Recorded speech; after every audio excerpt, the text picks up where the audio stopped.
In the quiet streets of a fading industrial town, where the neon lights of diners flickered like distant memories, lived a man named Ethan. He was in his mid-30s, with broad shoulders honed from years of hard work and a face that carried the quiet strength of someone who had faced life's storms early.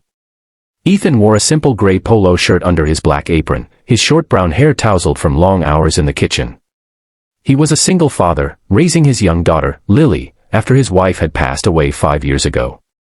Every evening, after closing up the small Italian restaurant where he worked as a chef, Ethan would walk the alleyways, his mind heavy with the weight of bills and the simple joys of tucking Lily into bed. One chilly autumn night, as the street lamps cast long shadows on the pavement, Ethan noticed an old man sitting by a battered trash bin.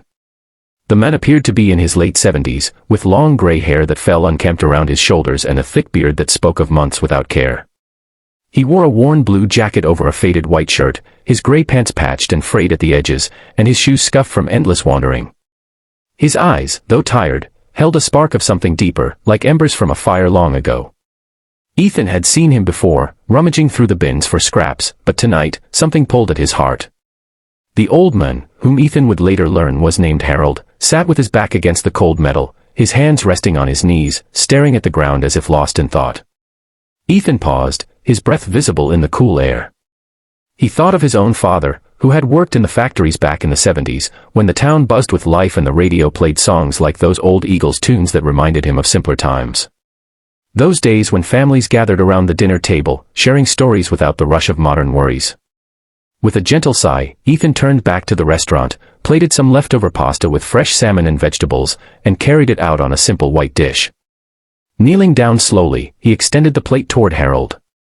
"Here, sir," Ethan said softly, his voice steady and kind. "It's still warm.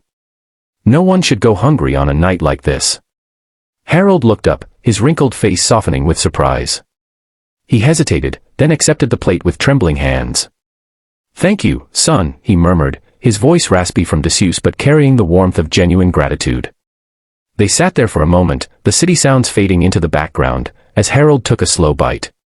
Ethan didn't rush away. Instead, he settled on the ground nearby, leaning against the wall. "Rough night?" he asked gently. As the minutes stretched, Harold began to speak. He shared fragments of his life, stories that evoked the nostalgia of bygone eras. He talked about growing up in the 50s, when kids played stickball in the streets and the world felt full of promise. "I remember the first car I ever owned," Harold said, his eyes distant. "A '57 Chevy, cherry red. Drove it across the country with my sweetheart, listening to Elvis on the radio. Life was about the journey then, not the destination." Ethan nodded, feeling a pull of familiarity. He thought of his own youth in the 80s, riding bikes with friends until the streetlights came on, a time when worries were small and dreams were endless. But Harold's tales turned deeper, laced with the wisdom that comes from decades of living. "You learn, as the years pile on, that success isn't in the bank account," he said slowly, pausing to let the words sink in. "I built a business once, made more money than I knew what to do with. Tech gadgets, back when computers were just starting to change everything. But I lost sight of what mattered. Pushed away my family, chased deals instead of dinners. One day, it all crashed, markets turned, and I turned inward. Ended up here, choosing the streets over empty mansions.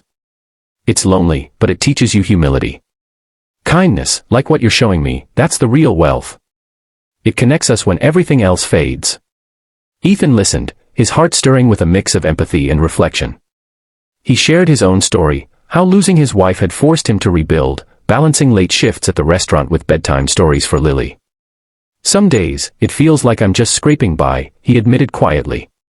"But seeing her smile makes it worth it. Teaches you that life's not about what you have, but who you hold on to." The conversation flowed naturally, building a quiet bond between them. Yet, beneath the surface, a subtle tension grew. Ethan wondered about Harold's past, sensing there was more to this man than met the eye. Harold's eyes would flicker with unspoken regrets, creating a hook that drew Ethan back the next night, and the one after.